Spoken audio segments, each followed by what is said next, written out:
പരിശുദ്ധാത്മാവേ എന്നിൽ വന്നു നിറയണമേ. പരിശുദ്ധാത്മാവേ കൃപ ചൊരിയണമേ. പരിശുദ്ധാത്മാവേ ശക്തി പകരണമേ. പരിശുദ്ധാത്മാവേ കൃപ ചൊരിയണമേ. പരിശുദ്ധാത്മാവേ ശക്തി പകരണമേ. പരിശുദ്ധ പരമ ദിവ്യകാരുണ്യത്തിന് എന്നേരവും ആരാധനയും സ്തുതിയും പുകഴ്ചയും ഉണ്ടായിരിക്കട്ടെ. ദൈവകരുണ നമ്മുടെ ജീവിതത്തിലേക്ക് നമ്മൾ ഏറ്റെടുക്കുന്ന സമയം. ദിവ്യകാരുണ്യം നമ്മുടെ മുമ്പിൽ എഴുന്നള്ളിയിരിക്കുന്ന ഈ സമയം കർത്താവിൻ്റെ സ്നേഹവും കർത്താവിൻ്റെ കരുണയും നമ്മുടെ മേൽ ഒഴുകി വരാവുന്ന സമയമാണ്. അബോധ്യത്തോടെ ദിവ്യകാരുണ്യത്തിൽ ജീവിക്കുന്ന ഈശോയെ കണ്ടുകൊണ്ട് നമ്മുടെ എല്ലാ അവസ്ഥകളും ആവശ്യങ്ങളും കർത്താവിൻ്റെ കരങ്ങളിൽ ഏൽപ്പിച്ചുകൊണ്ട് അല്പസമയം നമുക്ക് സ്വതന്ത്രമായിട്ട് ദൈവത്തെ സ്തുതിക്കുകയും ആരാധിക്കുകയും ചെയ്യാം. യേശുവേ നന്ദി, ഹല്ലേലൂയ ഹല്ലേലൂയ. കർത്താവേ, ഞങ്ങൾ ഉദയർന്നങ്ങയെ സ്തുതിക്കുന്നു, ആരാധിക്കുന്നു. Hallelujah hallelujah hallelujah. യേശുവേ നന്ദി, യേശുവേ സ്തുതി. Hallelujah hallelujah hallelujah. യേശുവേ നന്ദി, യേശുവേ നന്ദി. പരിശുദ്ധ പരമ ദിവ്യകാരുണ്യത്തിന് എന്നേരവും ആരാധനയും സ്തുതിയും പുകഴ്ചയും ഉണ്ടായിരിക്കട്ടെ. ഈ മണിക്കൂർ ദൈവകരുണയുടെ മണിക്കൂറാണ്. ക്രിസ്മസിനോട് നമ്മൾ ഏറ്റവും അടുത്തു വരുന്ന സമയം. ദൈവത്തിൻ്റെ കരുണയുടെ മുഖം ക്രിസ്മസിൽ നമുക്ക് കാണാൻ പറ്റും. തൻ്റെ ഏകജാതനെ ദൈവം ഈ ഭൂമിയിലേക്ക് അയച്ചു. നമ്മുടെ രക്ഷയ്ക്ക്, നമ്മുടെ നന്മയ്ക്ക് വേണ്ടി. കർത്താവേ, യേശുവിൻ്റെ ജനന തിരുനാൾ ഞങ്ങൾ ആഘോഷിക്കാൻ ഒരുങ്ങുമ്പോൾ ഞങ്ങളെല്ലാവരെയും അവിടുത്തെ കാരുണ്യത്തിൽ, അവിടുത്തെ സ്നേഹത്തിൽ വിശ്വാസമുള്ളവരാക്കി മാറ്റണമെന്ന് പ്രാർത്ഥിക്കാം. ഈശോയുടെ തിരുഹൃദയത്തിൽ നിന്ന് ഞങ്ങൾക്ക് കാരുണ്യ സ്രോതസ്സായി ഒഴുകിയിറങ്ങിയ തിരുരക്തമേ, തിരുജലമേ, ഞങ്ങളങ്ങിൽ ശരണപ്പെടുന്നു. ഈശോയുടെ തിരുഹൃദയത്തിൽ നിന്ന് ഞങ്ങൾക്ക് കാരുണ്യ സ്രോതസ്സായി ഒഴുകിയിറങ്ങിയ തിരുരക്തമേ, തിരുജലമേ, ഞങ്ങളങ്ങിൽ ശരണപ്പെടുന്നു. ഈശോയുടെ തിരുഹൃദയത്തിൽ നിന്ന് ഞങ്ങൾക്ക് കാരുണ്യ സ്രോതസ്സായി ഒഴുകിയിറങ്ങിയ തിരുരക്തമേ, തിരുജലമേ, ശരണപ്പെടുന്നു. ഉത്സവസ്ഥാനങ്ങളിരിക്കാം. ഏതാനും വചനഭാഗങ്ങളിലൂടെ ദൈവത്തിൻ്റെ കരുണയെക്കുറിച്ച് നമ്മൾ ധ്യാനിക്കുക. ഹോശേയയുടെ പുസ്തകം 4-ാം അധ്യായത്തിൻ്റെ 6-ാമത്തെ വചനം നമ്മെ പഠിപ്പിക്കുന്നൊരു കാര്യമുണ്ട്. അജ്ഞത മൂലം നമുക്ക് നാശം വരാം. ദൈവത്തെക്കുറിച്ച് അറിയേണ്ട കാര്യങ്ങൾ നമ്മൾ അറിയണം. നമ്മുടെ ക്രിസ്തീയ ജീവിതത്തെക്കുറിച്ച് അറിയേണ്ട കാര്യങ്ങൾ നമ്മൾ അറിയണം. സഹോദര സ്നേഹത്തെക്കുറിച്ചും ജീവിത വിശുദ്ധിയെക്കുറിച്ചുമൊക്കെ അറിയേണ്ട കാര്യങ്ങൾ നമ്മൾ അറിയണം. അറിയാതെ പോയാൽ അത് നമ്മെ നാശത്തിലേക്ക് നയിക്കാം എന്നുള്ളത് ദൈവത്തിൻ്റെ വചനം നമ്മെ പ്രത്യേകം ഓർമ്മിപ്പിക്കുന്നൊരു കാര്യമാണ്. ദൈവ കരുണയുമായി നമ്മൾ തിരിച്ചറിയേണ്ട ചില യാഥാർത്ഥ്യങ്ങൾ ദൈവവചനം തന്നെ നമ്മെ പഠിപ്പിക്കുന്നുണ്ട്. എസ്രായുടെ പുസ്തകം 9-ാം അധ്യായം 13-ാമത്തെ വചനത്തിൽ നമ്മൾ കാണുന്നൊരു കാര്യം, എസ്ര 9:13. ഇസ്രായേൽ ജനം തിരിച്ചറിയുകയും ഏറ്റുപറയുകയും ചെയ്ത ഒരു കാര്യം അവിടെ കാണാൻ പറ്റും. കർത്താവേ, ഞങ്ങൾക്ക് ലഭിച്ച ശിക്ഷ ഞങ്ങൾ അർഹിക്കുന്നതിനേക്കാൾ ചെറുതാണ്. നമ്മളൊക്കെ സാധാരണ പറയാറുള്ളത്, അയ്യോ, ഞാൻ ഇത്രയൊക്കെ പ്രാർത്ഥിച്ചിട്ടും എനിക്കിങ്ങനെ ഒരു അവസ്ഥ വന്നല്ലോ, കർത്താവ് എന്നെ ശിക്ഷിച്ചു, കർത്താവ് ക്രൂരമായിട്ട് പെരുമാറി. അങ്ങനെയൊക്കെ നമ്മൾ ചിലപ്പോൾ ചിന്തിച്ചു. ഇവിടെ നമ്മൾ കാണുകയാണ്, ഇസ്രായേൽ ജനം തിരിച്ചറിയുകയും വിളിച്ചു പറയുകയും ചെയ്തൊരു കാര്യം, ഞങ്ങളുടെ പാപം വെച്ച് നോക്കുമ്പോൾ, അതിൻ്റെ വലിപ്പം വെച്ച് നോക്കുമ്പോൾ ഞങ്ങൾക്ക് കിട്ടിയ ശിക്ഷ ഞങ്ങൾ അർഹിക്കുന്നതിനേക്കാൾ ചെറുതാണ്. ദൈവത്തിൻ്റെ കരുണയെക്കുറിച്ചല്ലേ ഇവിടെ നമ്മൾ മനസ്സിലാക്കുക. നമ്മളെ ഇതിനേക്കാൾ വലിയ രീതിയിൽ കർത്താവിനെ ശിക്ഷിക്കാമായിരുന്നു, പക്ഷെ കർത്താവ് അത് ചെയ്യുന്നില്ല. നീതിമാനായതുകൊണ്ട് നാം പാപം ചെയ്യുമ്പോൾ അതിൻ്റേതായിട്ടുള്ള ശിക്ഷണം നമുക്ക് ലഭിക്കുന്നു. പക്ഷെ നമ്മൾ അനുദപിച്ച് കർത്താവിൻ്റെ പക്കലേക്ക് തിരിയുമ്പോൾ ദൈവത്തിൻ്റെ കരുണ നമ്മുടെ മേൽ വർഷിക്കപ്പെടുകയും ചെയ്യുന്നു. രണ്ടാമതൊരു കാര്യം നമ്മൾ കാണുന്നുണ്ട്.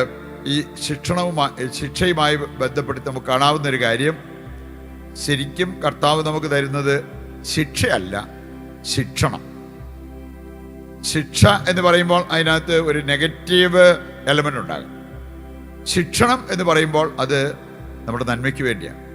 പിതാവ് പുത്രന് ശിക്ഷണം നൽകുന്നത് പുത്രനെ സ്നേഹിക്കുന്നത് കൊണ്ടും പുത്രൻ്റെ നന്മ ആഗ്രഹിക്കുന്നത് കൊണ്ടുമാണ്. അതുപോലെയാണ് സ്വർഗീയ പിതാവ് നമുക്ക് ചില ശിക്ഷണം നൽകുന്നത് എന്ന് വചനം കൃത്യമായിട്ട് നമ്മളെ പഠിപ്പിക്കുന്നു. ഹെബ്രായ ലേഖനം 12-ാം അധ്യായം 7 മുതൽ വായിക്കുമ്പോൾ അവിടെ പറഞ്ഞിരിക്കുന്നത്, ഈ ശിക്ഷണം നമുക്ക് ലഭിക്കുന്നില്ലെങ്കിൽ നമ്മൾ ജാരസന്തതികളായി മാറും. എല്ലാവരെയും മക്കളാക്കി മാറ്റുന്ന, ദൈവത്തിൻ്റെ മക്കളാക്കി മാറ്റുന്ന ആ ശിക്ഷണം നമ്മളിൽ ഒരാൾക്ക് കിട്ടാതെ പോയാൽ അത് നമ്മെ ജാരസന്തതിയാക്കി മാറ്റും. നമ്മളാരും അങ്ങനെ ഒരു പദവി കൊണ്ടു നടക്കാൻ ഇഷ്ടപ്പെടുന്നവരല്ല. ആരെങ്കിലും അങ്ങനെ നമ്മളെ വിളിക്കുന്നത് നമുക്കൊട്ടും ഇഷ്ടമില്ല. ഇംഗ്ലീഷ് പദം ബാസ്റ്റാർഡ്.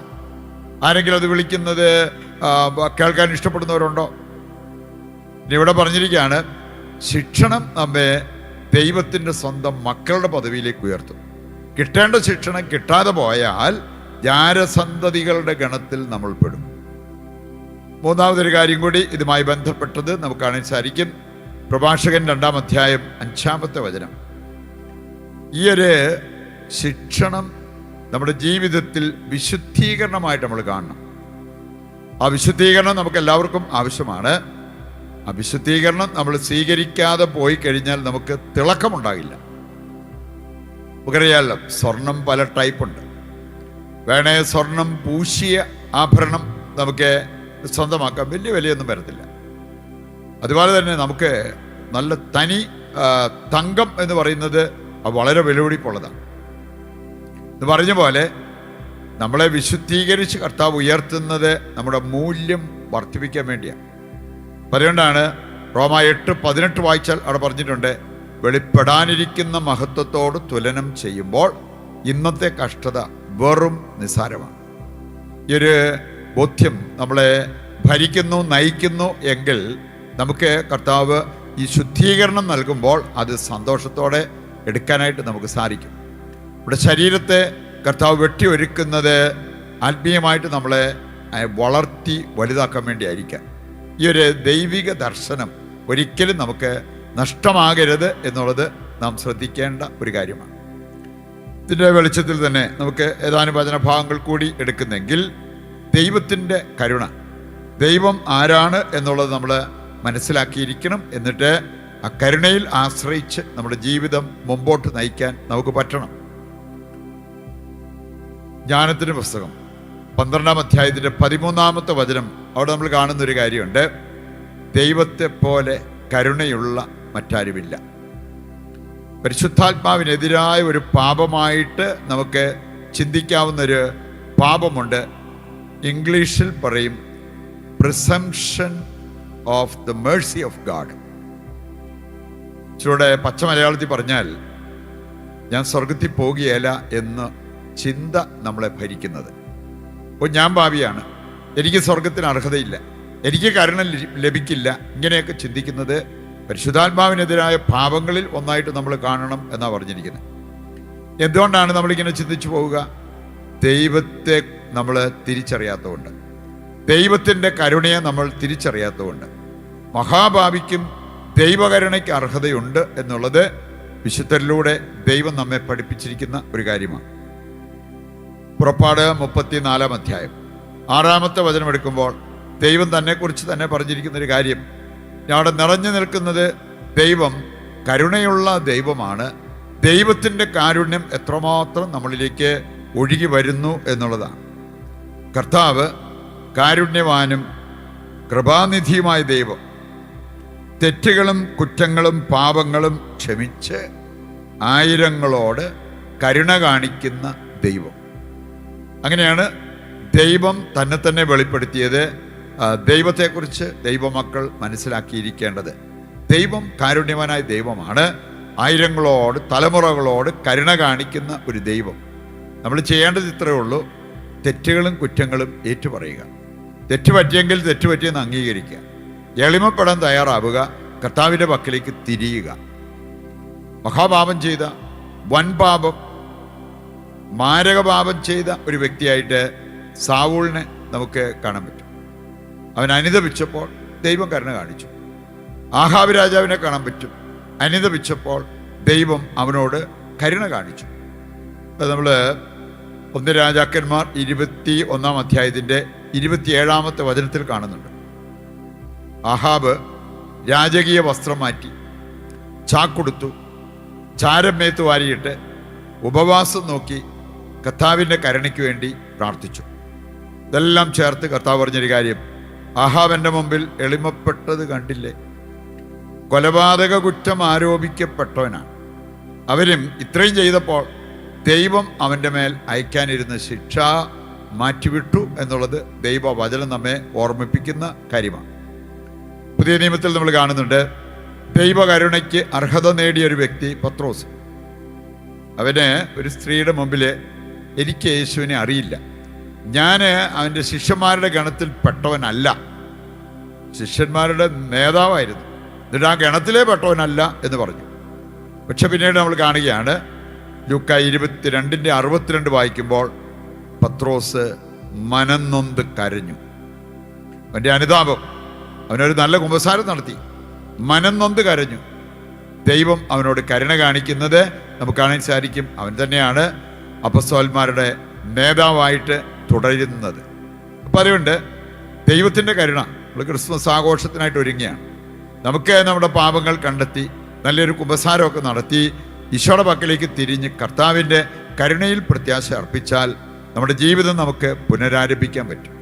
ഒരു കാര്യം പറഞ്ഞിരിക്കുന്നത്, ഒരു നല്ല കുമ്പസാരം നടത്തുന്നത് തന്നെ ജീവിതം പുനരാരംഭിക്കാൻ നമ്മെ സഹായിക്കുന്ന കാര്യമാണ്. ഇംഗ്ലീഷിൽ ഇങ്ങനെയാണ് പറഞ്ഞിരിക്കുന്നത്, you can start your life all over again. നിൻ്റെ ജീവിതം വീണ്ടെടുക്കാൻ പറ്റും, പുനരാരംഭിക്കാൻ സാധിക്കും. അപ്പം ഇങ്ങനെയുള്ള സാധ്യതകൾ നമ്മൾ പ്രയോജനപ്പെടുത്തണം, അതിലൊക്കെ വിശ്വാസം അർപ്പിക്കണം. അങ്ങനെ ദൈവത്തിൻ്റെ കരുണ ഏറ്റെടുത്ത് നമ്മുടെ ജീവിതത്തിൽ മുന്നോട്ട് പോകാൻ നമുക്ക് പറ്റണം. നമ്മുടെ എല്ലാ ആവശ്യങ്ങളെയും ഈ അൾത്താരയിൽ സമർപ്പിക്കാം. നമ്മുടെ പ്രാർത്ഥനകൾ ചോദിച്ചിട്ടുള്ളവരെ പ്രത്യേകം സമർപ്പിക്കാം. ഈ പരിശുദ്ധമായ കാലയളവിൽ ലോകം മുഴുവൻ യേശുവിൽ സമാധാനവും സന്തോഷം കണ്ടെത്തുവാൻ ഇടയാക്കണമെന്ന് പ്രാർത്ഥിക്കാം. നമ്മുടെ എല്ലാ ജീവിത പ്രശ്നങ്ങളും ഈ അൾത്താരയിൽ സമർപ്പിക്കാം. നമ്മുടെ എല്ലാ ആവശ്യങ്ങളെയും, നമ്മുടെ കുടുംബത്തിൻ്റെ എല്ലാ ആവശ്യങ്ങളെയും കർത്താവിൻ്റെ കരങ്ങളിൽ സമർപ്പിച്ച് സ്വതന്ത്രമായിട്ട് അല്പസമയം കർത്താവിനെ സ്തുതിച്ചുകൊണ്ട് ദിവ്യകാരുണ്യത്തിൻ്റെ ആശീർവാദം സ്വീകരിക്കാം. യേശുവേ നന്ദി, ഹല്ലേലൂയ. കർത്താവേ ഞങ്ങളെ അനുഗ്രഹിക്കണമേ, ഞങ്ങളുടെ പ്രാർത്ഥനാ നിയോഗങ്ങളെല്ലാം കൈക്കൊള്ളണമേ, ഞങ്ങൾക്ക് വേണ്ടത് നൽകുവാൻ അങ്ങ് തിരുവുള്ളമാകണമേ. Hallelujah, hallelujah, hallelujah.